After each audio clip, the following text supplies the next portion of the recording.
अगर आप रोज ताजा खबर देखना चाहते हैं तो चैनल को सब्सक्राइब करें।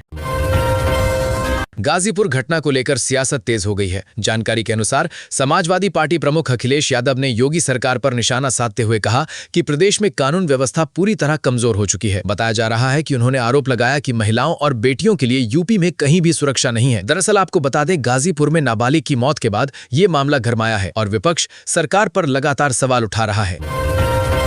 कानपुर में प्यार का दर्दनाक अंत सामने आया है। जानकारी के अनुसार युवक का अपने रिश्तेदार महिला से प्रेम संबंध था, लेकिन विरोध और धमकियों के बाद महिला बयान से पलट गई। बताया जा रहा है कि पुलिस कार्रवाई के डर से घबराए युवक ने होटल में जहर खा लिया। हालत बिगड़ने पर उसे अस्पताल ले जाया गया, जहां डॉक्टरों ने मृत घोषित कर दिया। दरअसल आपको बता दें, घटना के बाद परिवार में कोहराम मचा है और पुलिस पूरे मामले की जांच कर रही है।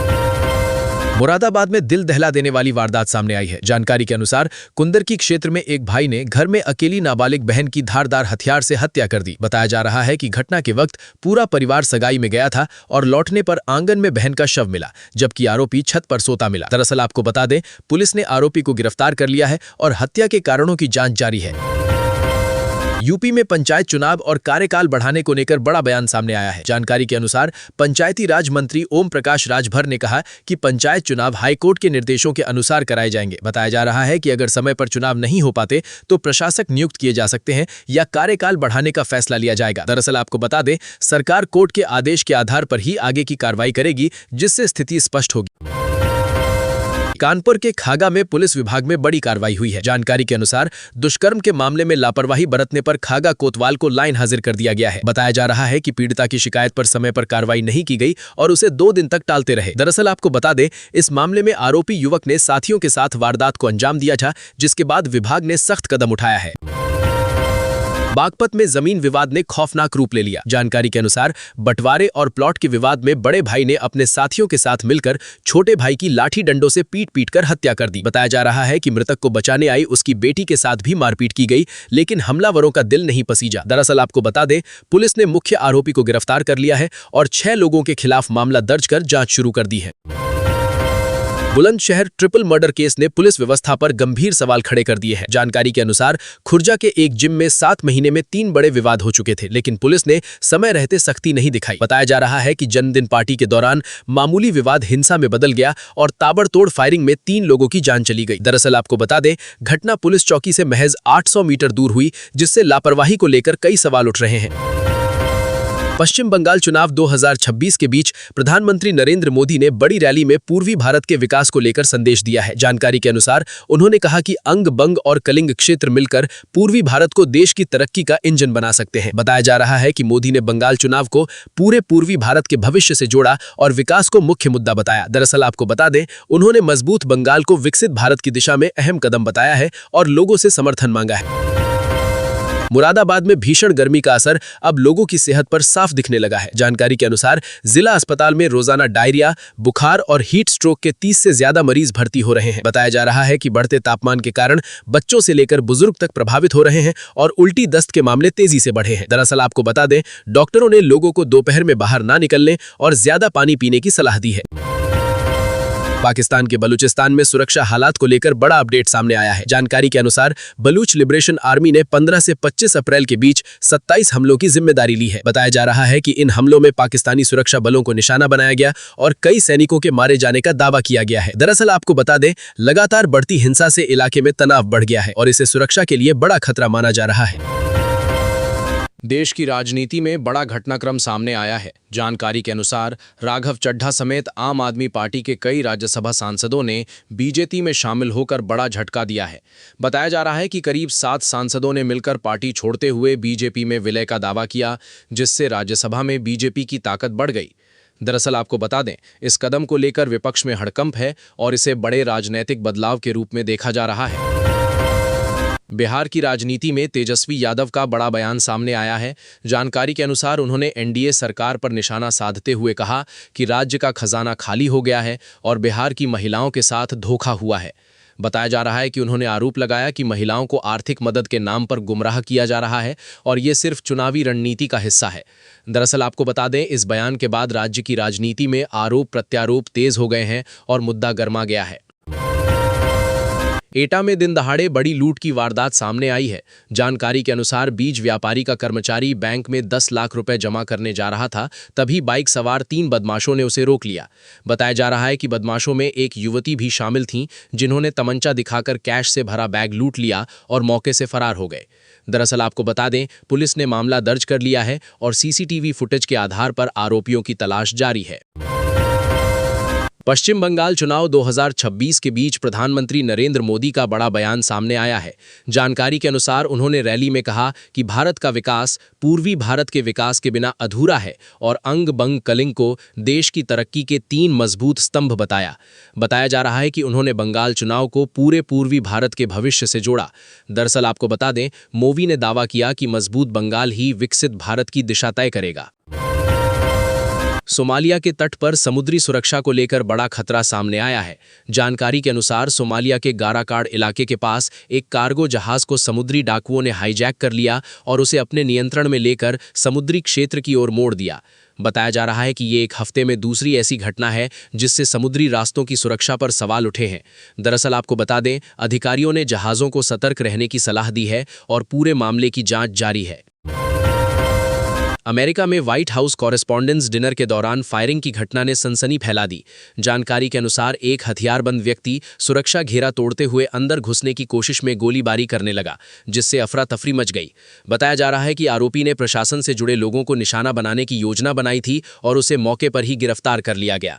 दरअसल आपको बता दें, इस घटना में एक सुरक्षा अधिकारी घायल हुआ, जबकि राष्ट्रपति डोनाल्ड ट्रंप को तुरंत सुरक्षित स्थान पर ले जाया गया। देश भर में भीषण गर्मी के चलते स्कूलों की छुट्टियों को लेकर बड़ा अपडेट सामने आया है। जानकारी के अनुसार कई राज्यों में तापमान 44 डिग्री पार होने पर गर्मी की छुट्टियां पहले घोषित कर दी गई हैं या स्कूल टाइमिंग बदल दी गई है। बताया जा रहा है कि छत्तीसगढ़ में 20 अप्रैल से 15 जून तक छुट्टियां कर दी गई हैं, जबकि ओडिशा में 27 अप्रैल से अवकाश शुरू हो गया। दरअसल आपको बता दें, यूपी में छुट्टियां 20 मई से प्रस्तावित हैं, लेकिन हीट वेव के कारण बदलाव संभव है और बच्चों की सुरक्षा को प्राथमिकता दी जा रही है। यूपी बोर्ड रिजल्ट 2026 के बाद मुख्यमंत्री योगी आदित्यनाथ का बड़ा संदेश सामने आया है। जानकारी के अनुसार उन्होंने सफल छात्रों को बधाई देते हुए कहा कि उनकी मेहनत से पूरे प्रदेश का नाम रोशन हुआ है। बताया जा रहा है कि सीएम योगी ने छात्रों को समझाया कि कोई भी परीक्षा जीवन का आखिरी पड़ाव नहीं होती।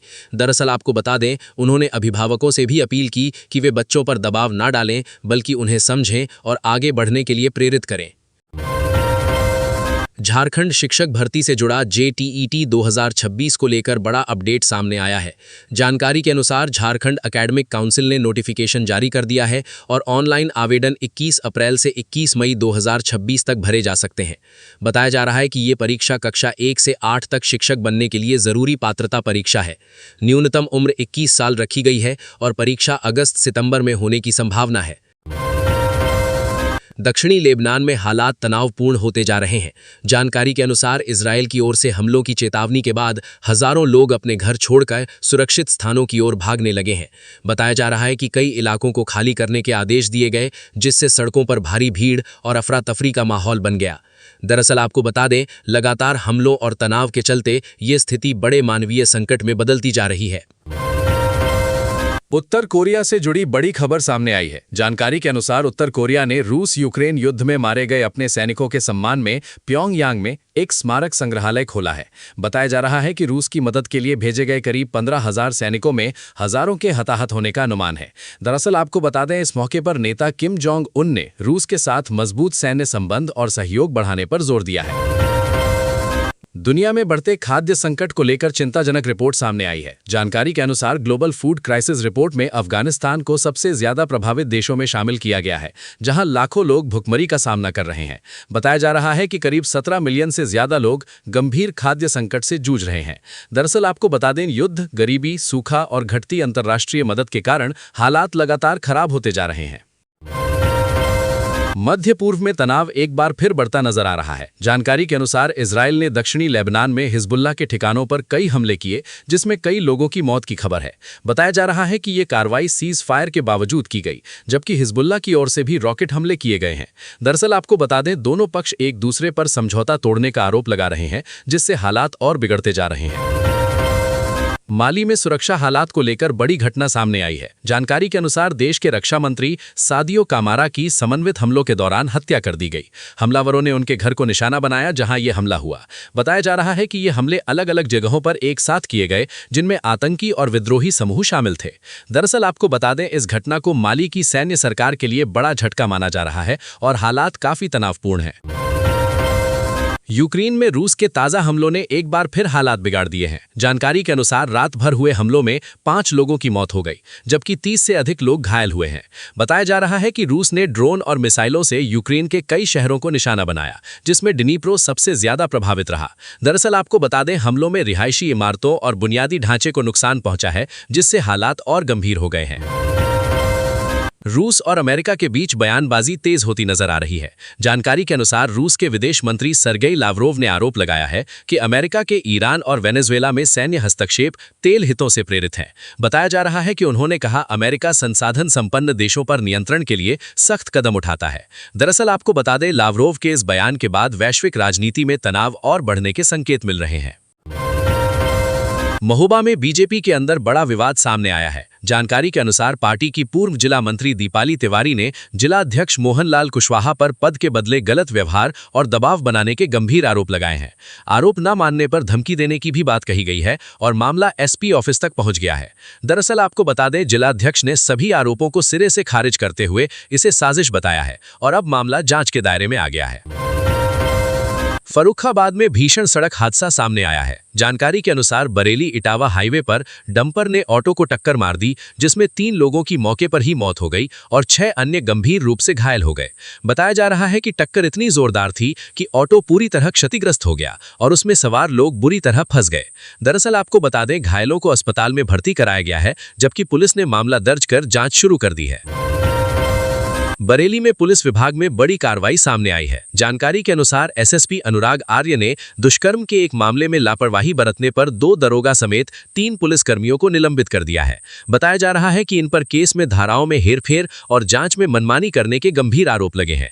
दरअसल प्रारंभिक जांच में लापरवाही सामने आने के बाद विभागीय जांच भी शुरू कर दी गई है और सख्त कार्रवाई के संकेत दिए गए हैं। कानपुर में एक दर्दनाक घटना सामने आई है। जानकारी के अनुसार एक पिता ने अपनी बेटी के जन्मदिन के दिन फांसी लगाकर जान दे दी, जिससे परिवार में कोहराम मच गया। बताया जा रहा है कि वो लंबे समय से मानसिक तनाव और पारिवारिक परेशानियों से जूझ रहा था। घटना के बाद परिजनों में मातम छा गया और सभी सदमे में हैं। दरअसल आपको बता दें, सूचना मिलते ही पुलिस मौके पर पहुंची और शव को पोस्टमार्टम के लिए भेजकर पूरे मामले की जांच शुरू कर दी है। मथुरा में पारिवारिक विवाद ने खौफनाक मोड़ ले लिया। जानकारी के अनुसार पत्नी और बेटों ने मिलकर वृद्ध की हत्या कर दी और शव को पड़ोसी के घर के पास फेंककर साजिश रची। बताया जा रहा है कि शराब को लेकर घर में अक्सर झगड़ा होता था और उसी विवाद के दौरान गला दबने से उसकी मौत हो गई। दरअसल आपको बता दें, पुलिस ने पत्नी, 3 बेटों और एक पड़ोसी को गिरफ्तार कर मामले की जांच शुरू कर दी है। आगरा में खेती को लेकर चिंताजनक स्थिति सामने आई है। जानकारी के अनुसार असंतुलित खाद के इस्तेमाल से मिट्टी की सेहत बिगड़ रही है, जिससे फसलों की उपज लगातार घट रही है। बताया जा रहा है कि मिट्टी में जिंक, लोहा और फास्फोरस जैसे जरूरी पोषक तत्व कम हो रहे हैं। दरअसल आपको बता दें, वैज्ञानिकों ने किसानों को मृदा परीक्षण कराने की सलाह दी है, जिससे लागत कम होगी और उत्पादन 15 से 20% तक बढ़ सकता है। यूपी में पशुपालन को बढ़ावा देने के लिए बड़ी योजना सामने आई है। जानकारी के अनुसार देसी नस्ल के पशुओं की पहचान करके उनका जेनेटिक परीक्षण कराया जाएगा, जिससे उनकी गुणवत्ता और उत्पादन क्षमता बढ़ेगी। बताया जा रहा है कि पहले चरण में अवधी भेड़ और जौनपुरी बकरी पर काम शुरू हुआ है, जबकि आगे गायों की नस्लों पर भी शोध होगा। दरअसल आपको बता दें, इस योजना से मजबूत और अधिक उत्पादक नस्लें तैयार होंगी, जिससे पशुपालकों की आय बढ़ने की उम्मीद है।